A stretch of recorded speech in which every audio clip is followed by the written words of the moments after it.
au sein des vastes mers, un aride rivage, contre qui vient mugir la colère des flots, se hérisse de rocs, effroie des matelots.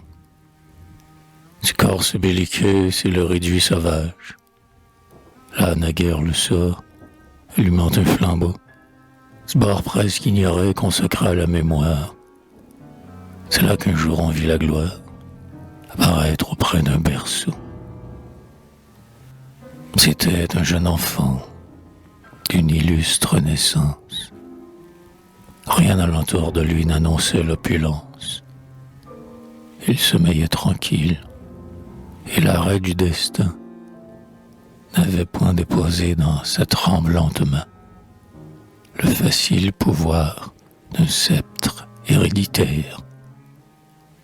Rien qui d'un roi naissant annonça la splendeur, n'environnait sa couche où veillait une mère.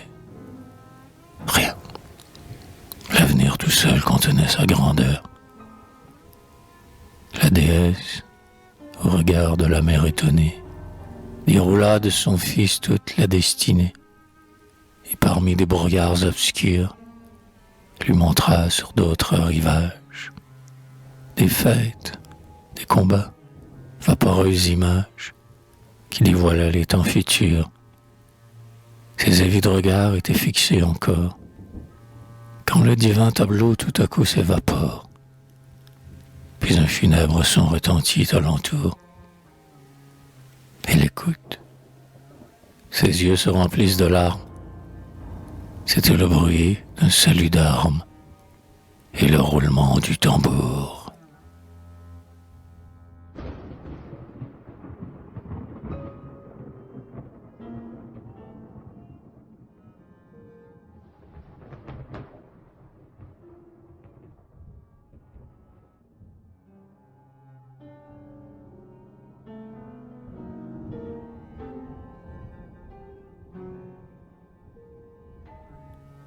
Qu'il fut doux, le premier sourire de la tardive liberté.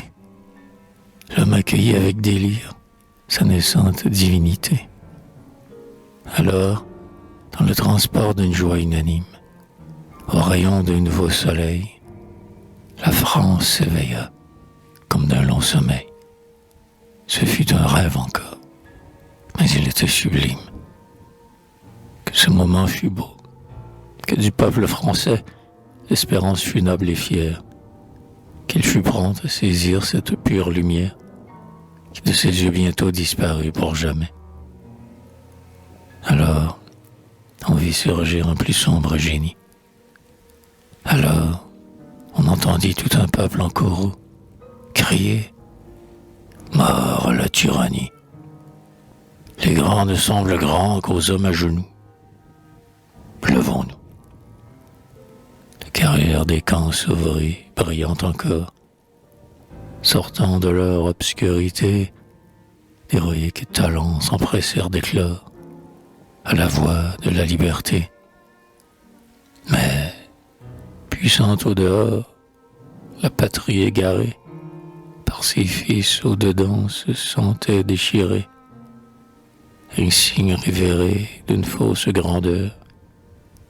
Un trône, tous les yeux étalaient sa splendeur, mais sous la pourpre impériale, des chaînes à ses mains primaient leur affront, et la couronne triomphale cachait les mots sanglants qui dévoraient son front. La licence usurpa la place de la divine liberté. Émerveillés de sa beauté, les hommes marchaient sur sa trace. Mais ses sourires séducteurs cachaient des pièges homicides, et ses embrassements perfides étouffaient ses adorateurs.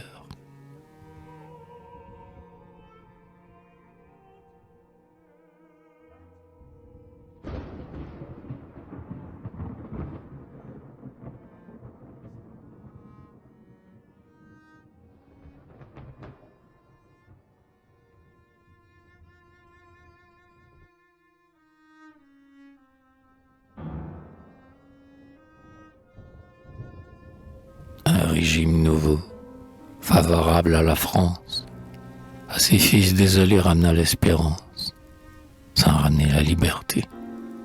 Cependant d'un tyran la tête abominable, teignit aussi de sang l'échafaud redoutable, que ses proscriptions avaient alimenté. À peine revenu de ses horreurs profondes, le vaisseau de l'État voguait au gré des ondes, et, privé de pilote, abaissant son orgueil, flottait de gouffre en gouffre et d'écueil en écueil. Un grand homme paraît, il commanda l'orage, des passagers surpris raniment le courage, et tous ceux qui l'arrachent au destin irrité, pour près de leur salut, cèdent leur liberté. Brisant ces libertés qui n'étaient plus qu'un rêve, sur le sceptre conquis il dépose son glaive. La France à lui s'enchaîne et grandit sous sa loi. Ainsi jadis, au bord du Tibre, il fallait des Brutus avec le peuple libre, il fallut un César avec le peuple roi. Mais César se croit Dieu, car il voit qu'on l'adore. Au point le plus sublime, il est trop bas encore. Il se trouve à l'étroit dans ses vastes états. Et pour laisser régner sa grandeur solitaire, il voudrait éteindre la terre, dût-elle éclater dans ses bras.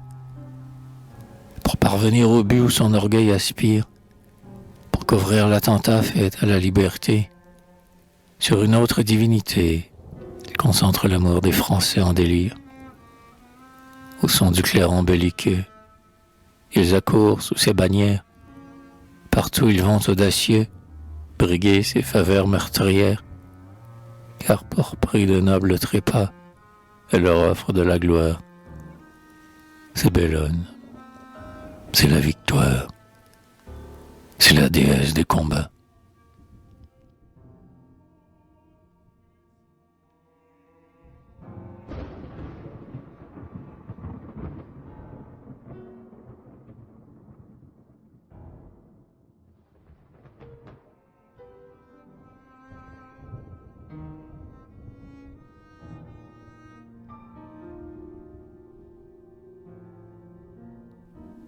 La voyez-vous sans cesse, animant leurs cohortes, avec ses ailes d'or, sur leurs pas s'élancer, des cités leur ouvrir les portes, et, comme la terreur, souvent les devancer.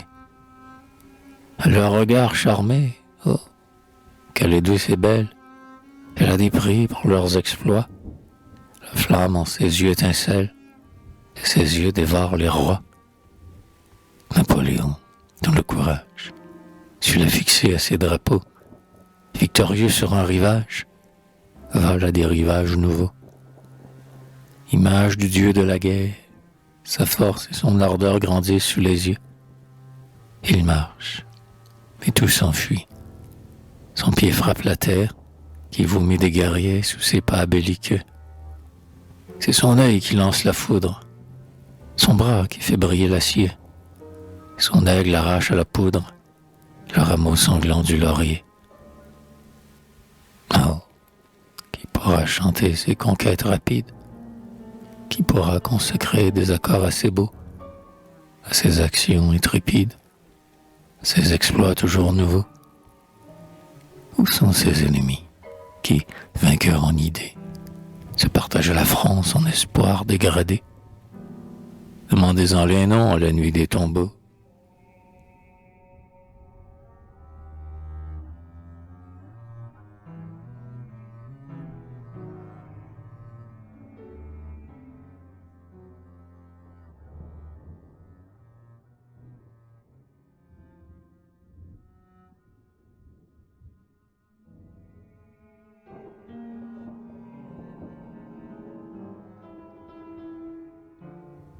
Les Alpes ne sont plus.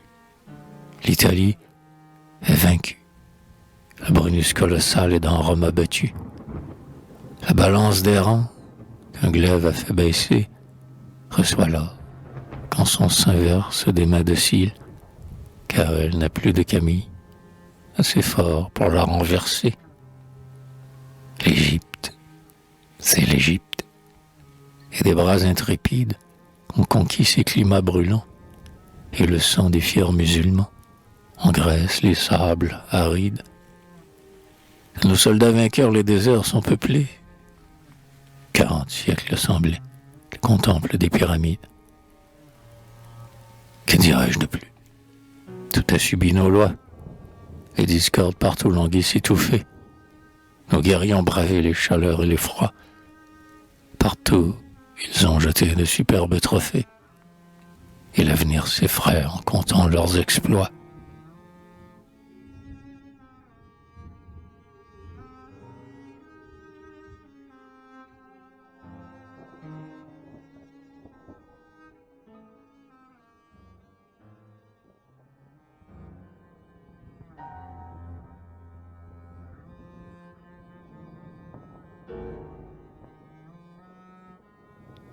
Comme au soleil couchant, cette ville étincelle.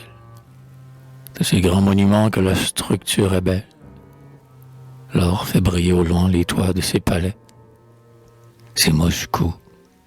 C'est Moscou. France. Encore de la gloire. C'est le plus beau de tes succès. C'est Moscou. Quelle page attachée à l'histoire. Que d'immortalité dans ce cri de victoire.